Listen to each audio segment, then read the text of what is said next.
ต้อนรับทานเข้าสู่รายการผู้ทันไขหวัดสัตว์ปีกพยาธิไขหวัดสัตว์ปีกแมนสามารถติดต่อได้หลายทางซึ่งในตอนที่ผ่านมานั้นพวกเขาก็ได้ให้ทานหู้ถึงวิธีการป้องกันไปแล้ววิธีหนึ่ง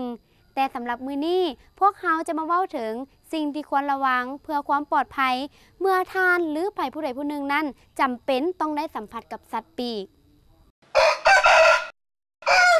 เชื้อพยาธิไข้หวัดสัตว์ปีกสามารถติดต่อไปสู่คนได้ด้วยหลายวิธีเช่นจากการสัมผัสกับสัตว์ปีกที่เป็นพยาธิโดยตรงการกินอาหารซึ่งปรุงแต่งจากสัตว์ปีกที่บ่สุกดี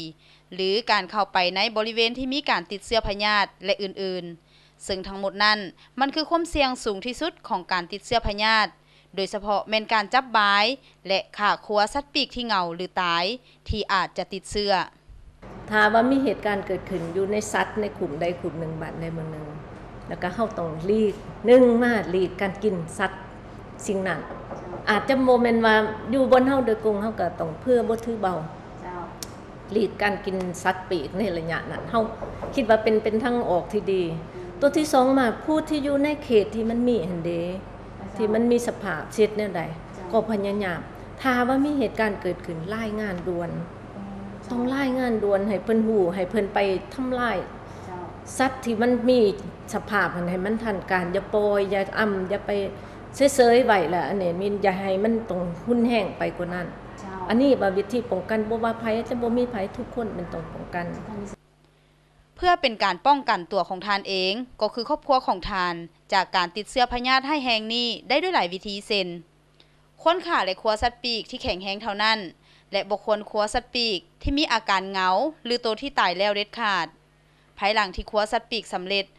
ควรทำความสะอาดสถานที่ก็คืออุปกรณ์ต่างๆที่ใช้ครัวสัตว์ปีกด้วยแฟบหรือสบู่หลังจากนั้นควรล้างมือให้สะอาดด้วยสบู่เพื่อป้องกันการติดเชื้อ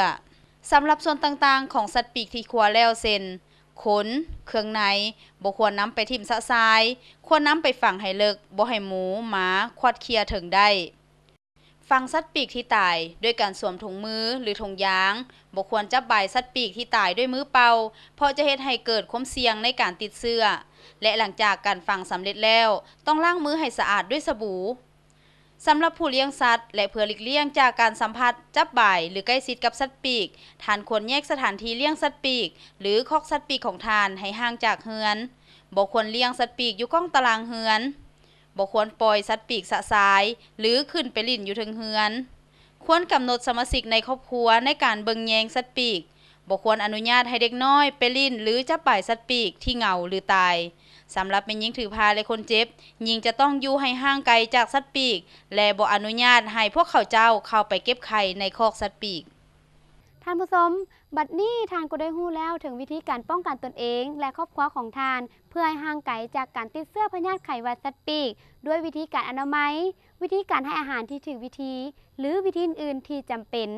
แต่ถ้าหากว่าทานนั้นพบเห็นสัตว์เหงาหรือตายทานต้องรีบร้อนใจไปแจ้งนายบ้านหรือสัตวแพทย์บ้านอย่างรีบด่วนหรือบ่ดังนั้นทานอาจจะโทรสายด่วนกิ้งมาพวกเขาได้ที่เบอร์166ตลอด24ชั่วโมงโดยบ่ได้เสียค่าโทรสำหรับมื้อนี้ตาต้ากับทีมงานต้องขอลาไปก่อนพบกันใหม่ในตอนต่อไปสบายดี